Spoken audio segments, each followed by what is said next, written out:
గంగ తన గురించి చాలా చెప్పారు. తనని చూడాలనిపిస్తోంది. స్కూల్కి వెళ్ళింది, రాగానే పరిచయం చేస్తాను, రా.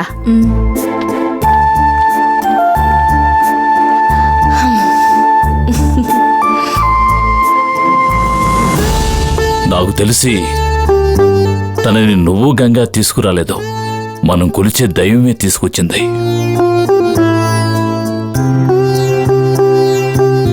ఏమిటరుణ్ అదోలా ఉన్నావు? అదేమీ లేదు నాన్న.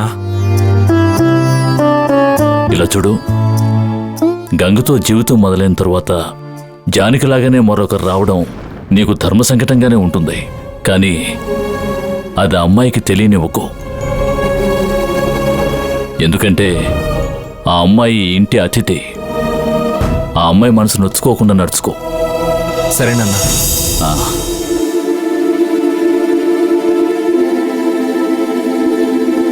మావయ్య, భగవతి అమ్మవారి గుడిలో పరిహార పూజ చేయలేకపోవడం బాధగా ఉంది. నువ్వు పరిహారం చేస్తుంటే ఏ సంతోషం వచ్చుండేదో అదే సంతోషాన్ని ఈ సీతను తీసుకొచ్చి కలగజేశావు. అనాథగా బతుకుతున్న ఆ సీతని ఇక్కడ సంతోషంగా ఉండేలా చేయడం ఆ భగవతి అమ్మకి చేసే పరిహారంగా అనుకో అమ్మా. వెళ్ళమ్మా, వెళ్ళి రెస్ట్ తీసుకో. సరే మావయ్య.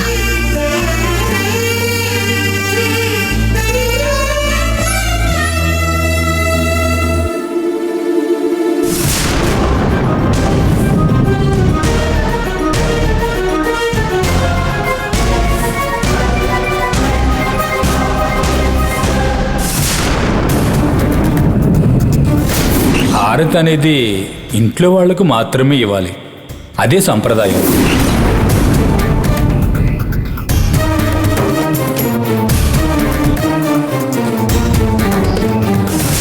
నాన్న,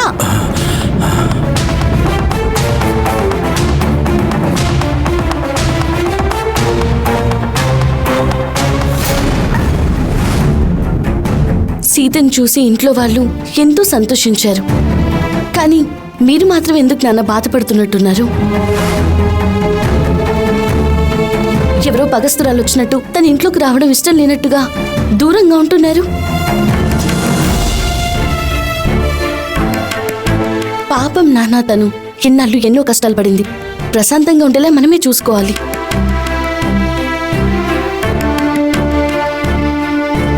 తన ప్రశాంతత గురించి ఆలోచిస్తున్నావు, నీ ప్రశాంతత గురించి ఆలోచించావా? అరుణ్ బాబు ఇప్పటికీ జానకిని మర్చిపోలేక బాధపడుతున్నారు. నువ్వు తనలా ఉన్న అమ్మాయిని తీసుకొచ్చి మీతో ఉంచుకోవాలనుకుంటున్నావు. దీనివల్ల ఎలాంటి సమస్యలు వస్తాయో ఊహించావా? ఇంతవరకు జరగకూడనివి ఎన్నో జరిగాయి. ఇప్పుడిప్పుడే మీ ఇద్దరూ కాస్త దగ్గరవుతున్నారు. ఇలాంటప్పుడు నీ జీవితాన్ని నువ్వే నాశనం చేసుకుంటావా? ఇతరులకు సాయం చేయడం తప్పు కాదు, కానీ మన స్థానానికి ఇబ్బంది రాకుండా చూసుకోవాలి. నాకు ఈ జీవితం లభించింది జానకక్క వల్లే. జానకక్కలా ఉన్న సీతను చూడగానే తనకి ఎలాంటి ఆదరణ లేదని తెలిసిన తర్వాత తను అలాగే వదిలేసి రావడం కుదురుతుందా? మేమెందుకు కేరళకి హనీమూన్కి వెళ్ళాం? అక్కడికి సీత ఎందుకు రావాలి? తనని మేమెందుకు కలవాలి? ఈ ప్రశ్నలన్నిటికీ జవాబు ఏంటని ఆలోచించారంటే తనని ఇంటికి తీసుకురావడమే కరెక్ట్ అని మీకు అనిపిస్తుంది. దేన్నమ్మా కరెక్ట్ అంటావు? అరుణ్ బాబు ఎవరిని మర్చిపోవాలో అలాంటి వ్యక్తి తన కళ్ళ ముందే తిరుగుతూ ఉంటే అరుణ్ బాబు మనసు మారదా? నా భర్తేమీ అంత బలహీనుడు కాడు. ఆయన మనసులో నేనున్నాను. నా స్థానంలో ఆయన ఎవరిని ఊహించుకోలేరు. అది కాకుండా సీత మీరు అనుకున్నట్టుగా అందరిలాంటి అమ్మాయి కాదు. ముక్కు మొహం తెలియని నేను పిలవగానే నన్ను నమ్మి వచ్చేంతగా మా ఇద్దరి మధ్య అంత స్నేహం ఉంది. మా స్నేహాన్ని మీరి వాళ్ళకి ఎలాంటి ఆలోచన రాదు. ఇతరులు బాగుండాలని నువ్వు కోరుకుంటున్నావు, కానీ నువ్వు బాగుండాలని నేను కోరుకుంటున్నాను. నువ్వు తప్పు చేస్తున్నప్పుడు తండ్రిగా చెప్పడం నా బాధ్యత. ఇందులో ఎలాంటి తప్పు లేదు నాన్న. మీరు అనుకున్నట్టుగా ఏమీ జరగదు. జరగదని నువ్వు చెప్పొచ్చమ్మా, కానీ నా మనసు దానిని ఒప్పుకోవడం లేదు. ఆ భగవంతుడే నీ జీవితంలో ఏ సమస్య రాకుండా చూసుకోవాలి.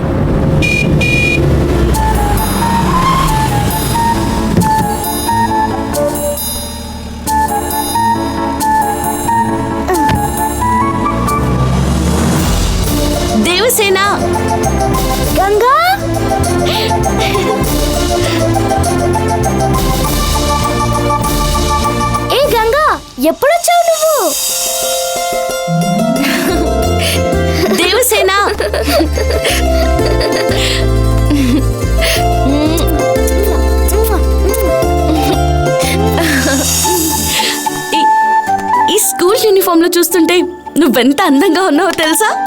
నీకు ఈరోజు నేను తప్పకుండా దిష్టి తీయాలి. కేరళకి వెళ్ళొచ్చిన తర్వాత నువ్వు కూడా అందంగా ఉన్నావు. నేను కూడా నీకు దిష్టి తీస్తానులే. అవును, నాకు గిఫ్ట్ తీసుకొని వస్తానన్నావు కదా, ఏది నా గిఫ్ట్? నీ మొహం చూస్తుంటే నా గిఫ్ట్ గురించి మర్చిపోయినట్టున్నావే. నీకు మాట ఇచ్చాక మర్చిపోగలనా? నీకోసం స్పెషల్ గా ఒకటి తీసుకొచ్చాను. నువ్వు గాన చూసావంటే ఆశ్చర్యపోతావు. ఏంటా స్పెషల్ గిఫ్ట్? రా చూపిస్తాను. గిఫ్ట్ చూపిస్తానని కళ్ళు మూసావేంటి? నేను నీకోసం తీసుకొచ్చింది సాధారణమైన గిఫ్ట్ అనుకుంటున్నావా? ఒక సస్పెన్స్ కావాలి కదా. అయ్యో గంగా, నువ్వు సస్పెన్స్ అని అంటూ ఉంటే నాకు వెంటనే గిఫ్ట్ చూడాలనిపిస్తోంది. లోపలికి పద, చూపిస్తాను. పద.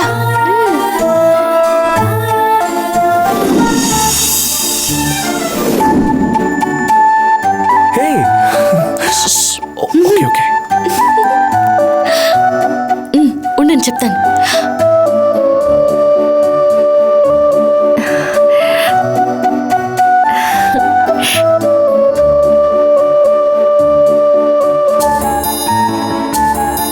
గంగా, ఎందుకు నువ్వు ఆగావు? నువ్వు తీసుకొచ్చిన గిఫ్ట్ నేను చూడాలని నాకు ఆశగా ఉంది. పద వెళ్దాం. నువ్వు చూడాలని ఆశపడుతుంది నీ ఎదురుగానే ఉంది, చూడు.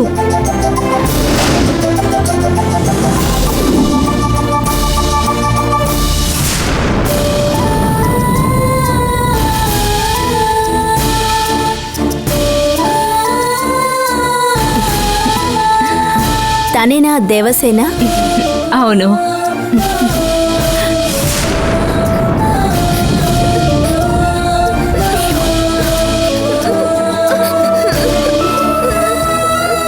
అమ్మా, అమ్మా,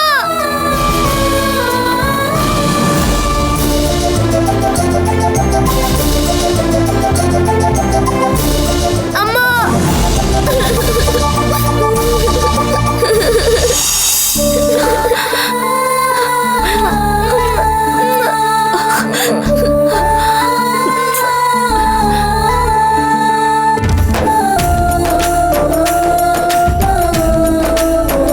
గంగా, నువ్వు ఏదో గిఫ్ట్ తీసుకొస్తావనుకున్నాను.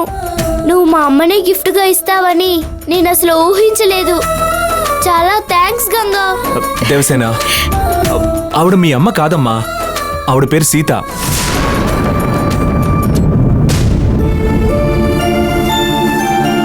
ఏంటి నాన్న, పేరు మార్చి చెప్తే మా అమ్మ మారిపోతుందా? మా అమ్మ నాకు తెలీదా? తను మా అమ్మే నాన్న.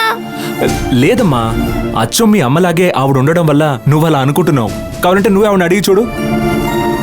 అమ్మా, నువ్వు నేను తల్లి కూతుర్లు కాదని నానంటున్నారు. నువ్వేమీ మాట్లాడవేంటి? మీ నాన్న చెప్తున్నది నిజమే.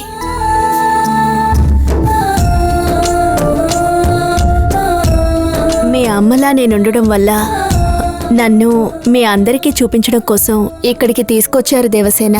మరైతే మీరు మా అమ్మ కాదా? సారీ అండి, మిమ్మల్ని తెలియక అమ్మ అని పిలిచాను. నువ్వు పిలిచింది కరెక్టేనమ్మా. ఏయ్, నువ్వు కాసేపు సైలెంట్గా ఉంటావా? జానకక్కలా ఉన్న తనని అమ్మ అని పిలవాలని ఆశపడుతుంది. అదెందుకు మీరు చెడగొడతారు? అందుకని తను అపార్థం చేసుకుంటుంటే అలాగే వదిలేయమంటావా? అయ్యో, తప్పు ఒప్పులనేవి చూసే దృష్టిలో ఉంటాయండి, ప్రేమలో కాదు. గంగా, ఎందుకు ఇలా చేస్తున్నావు? అది కాదండి, దేవసేన తెలివిగల అమ్మాయి. తనకి మనమేం చెప్పనక్కర్లేదు. పోను పోను తను తెలుసుకుంటుంది. తనని మీరేమనకుండా తన ఇష్ట ప్రకారమే ఉండనివ్వండి. దేవసేన, నువ్వెలా పిలవాలనుకుంటున్నావో అలాగే పిలువు. తనేమీ తప్పుగా అనుకోదు, సరేనా? సరే గంగా. నువ్వు వెళ్ళి డ్రెస్ మార్చుకునిరా. నీకు సీత ఏదైనా టిఫిన్ పెడుతుంది. నేను వెళ్ళి యూనిఫామ్ మార్చుకొని వస్తాను. నువ్వు టిఫిన్ తీసుకొచ్చి నాకు తినిపించు. సరే.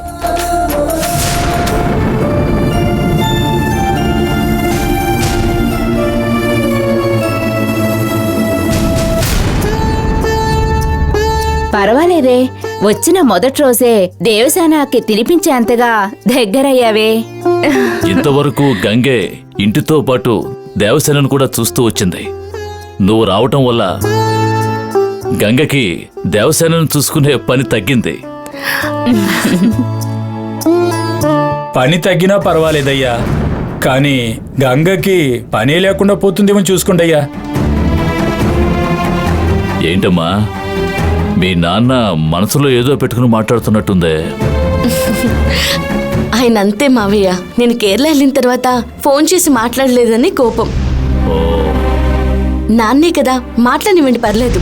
మీరు వెళ్ళండి నాన్న. అరుణ్ బాబు, మీ బ్యాగులు మీ రూమ్ లో పెట్టేశాను. ఈ ఎక్స్ట్రా బ్యాగు మీ కారులో ఉంది. ఇది ఆ అమ్మాయి బ్యాగ్ అనుకుంటాను. ఈ బ్యాగ్ ని బంగ్లాలో పెట్టేదా లేక అవుట్ హౌస్ లో పెట్టేదా? ఇదేం ప్రశ్న? మీకు తెలియందా? అవుట్ హౌస్ లో పెట్టేయండి. అది కాదు అరుణ్ బాబు, మీరు దేన్ని ఎక్కడ పెట్టమంటారో తెలియదు కదా, అందుకే అడిగాను. దీన్ని అవుట్ హౌస్ లో పెట్టేస్తాను అరుణ్ బాబు. నాన్న, ఆయన చెప్పగానే పెట్టేస్తారా? ఏమండి, సీత నా ఫ్రెండ్. నేనున్న చోటే తను కూడా ఉండాలి. తనను అవమానిస్తే నన్ను కూడా అవమానించినట్టే. ఏయ్, మీ ఫ్రెండ్ మంచి కోసమే చెప్తున్నాను. నువ్వెందుకు అనవసరంగా టెన్షన్ అవుతున్నావు? నువ్వు చెప్పేది నిజమే కావచ్చు అరుణ్. అయినా మన ఇంట్లో చోటు లేదా ఏమిటి? సీతని మన ఇంట్లో మనిషిగానే భావిస్తున్నప్పుడు తను ఇక్కడుండటమే కదా న్యాయం. అవును అరుణ్, సీతని ఇక్కడే ఉండనివ్వు. మీరందరూ సీత మీద ఉన్న గౌరవంతో మాట్లాడుతున్నారు, కానీ నేను తనకి ఎటువంటి ఇబ్బంది రాకూడదు అనుకుంటున్నాను. అందుకు ఆవిడ అవుట్ హౌస్ లో ఉంటేనే కరెక్ట్గా ఉంటుంది. మామయ్య, ఆవిడ లగేజ్ అవుట్ హౌస్ లో పెట్టేయండి. అలాగే అరుణ్ బాబు.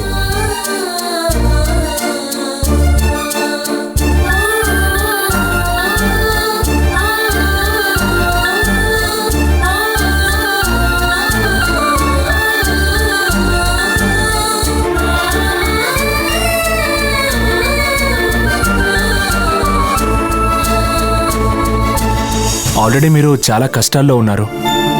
మీ ప్రశాంతత ఈ ఇంట్లో చెడిపోకూడదు. నేను మీ మంచి కోసమే చెప్తున్నాను.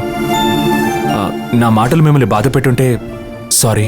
అయ్యయ్యో, నేను అనాథాశ్రమం నుండి వచ్చిన దాన్ని. నన్ను ఎక్కడ ఉండమన్నా నేను ఉంటాను. కానీ నా వల్ల మీకేమైనా ఇబ్బందులు వస్తాయేమోనని నేను ఫీల్ అవుతున్నాను. దయచేసి మీరు అలా అనుకోవద్దు.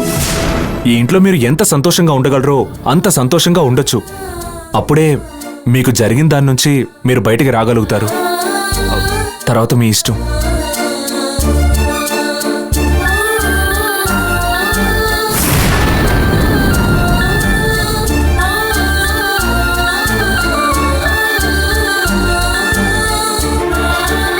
నన్ను క్షమించండి. అవుట్ హౌస్ వేరు, బంగ్లా వేరా? రెండు పక్కపక్కనేగా ఉన్నాయి. చెప్పాలంటే నాకు సింపుల్గా ఉండడమే ఇష్టం.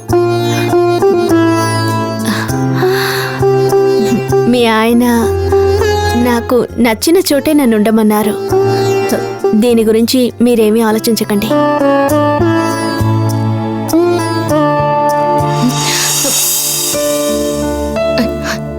నీకు నిజంగానే చాలా పెద్ద మనసు సీత. మేకంటేనా?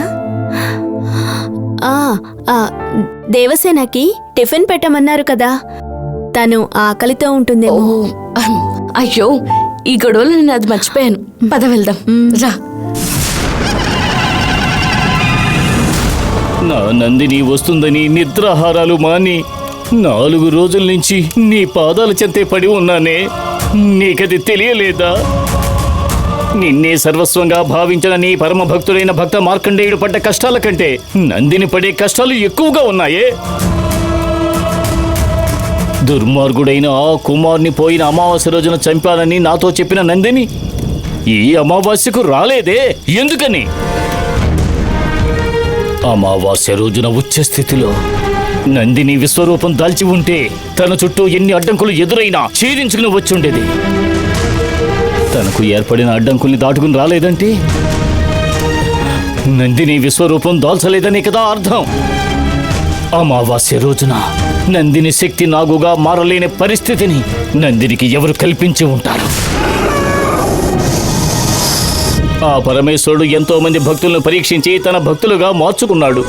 కానీ నందినికి మాత్రం ఇంకా పరీక్షలు పెడుతూ పరీక్షిస్తూనే ఉన్నాడు. ఇది ఏమైనా న్యాయంగా ఉందా? ఆ పరాశక్తికి తన శరీరంలోని ఎడమ భాగాన్ని ఇచ్చి పార్వతీశ్వరుడుగా, అర్ధనారీశ్వరుడుగా ఆ మహేశ్వరికి గౌరవాన్ని ఇచ్చిన ఈశ్వరుడు మా నాగదేవతకు ఇవ్వాల్సిన గౌరవాన్ని ఇవ్వలేదు. అది నీకు తెలీదా? ఎంతకాలమని ధర్మాన్ని రక్షించకుండా నిర్లక్ష్యం చేస్తూ ఉంటాడు. ఎన్ని రోజులని కష్టాల మీద కష్టాలు నందిని అనుభవిస్తూనే ఉండాలి. ఎప్పుడు తన కష్టాలకు విముక్తి కలుగుతుంది? ఇక ఏ రోజున సత్యం గెలుస్తుంది?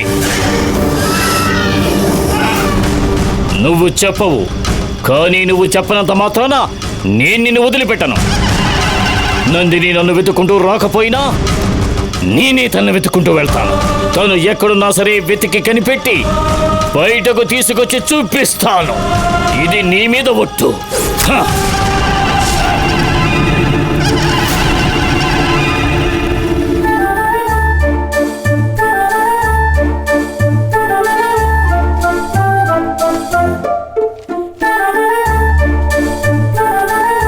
ఇదా గంగా పూజ చేసినప్పుడు తీసిన ఫోటో. గంగకి నాన్నే స్వయంగా తీర్థజలం పోస్తున్నారు చూడండి.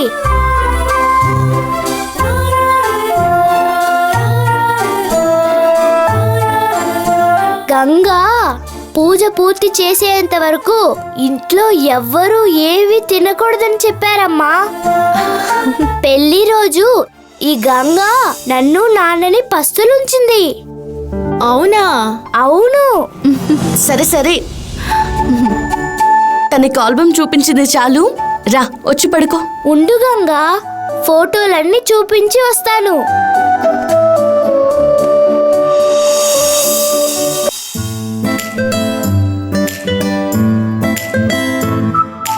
ఇదే గంగ ముహూర్తపు పట్టు చీర.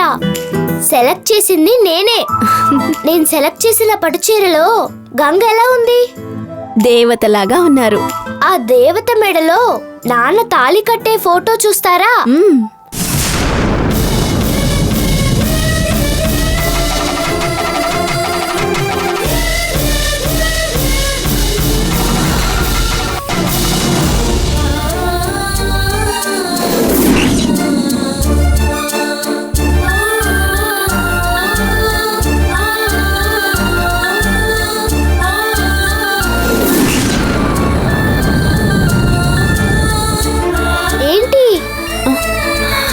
నాన్న తాళి కట్టే ఫోటో చూసి అదోలా అయిపోయారు.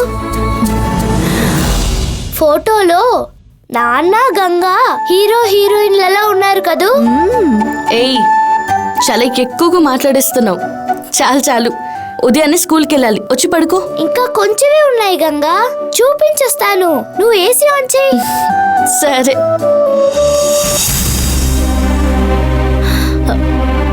మీ అమ్మ జానకి గారి పెళ్లి ఫోటోలు చూడాలనిపిస్తోంది. తీసుకొస్తావా? మా అమ్మ పెళ్లి ఫోటోలు చూడాలనుకుంటున్నారా? గంగా, నేను కూడా మర్చిపోయాను. మా అమ్మ పెళ్లి ఆల్బమ్ ఏది? ఆల్బమ్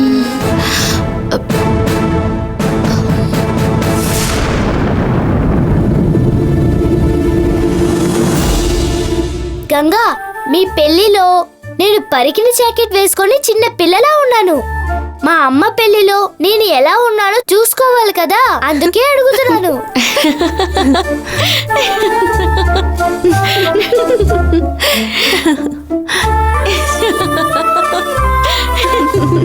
ఎందుకు ఇద్దరు అలా నవ్వుతున్నారు? మీ అమ్మకి పెళ్ళైన తర్వాతే నువ్వు పుట్టావు. అదెలా మరి? నేను లేకుండా వాళ్ళిద్దరు పెళ్లి చేసుకున్నారు. నువ్వు పుట్టాలని వాళ్ళు పెళ్లి చేసుకున్నారు. ఇంకా ప్రశ్నలు అడిగి నన్ను ఇబ్బంది పెట్టుకు బంగారం. సరే బంగారం, నిన్ను ఇబ్బంది పెట్టలేబో. ఏంటి చాలా పెద్ద మాటలు మాట్లాడుతున్నావు? నువ్వు నన్ను గిల్లితే నేను నిన్ను గిల్లుతాను.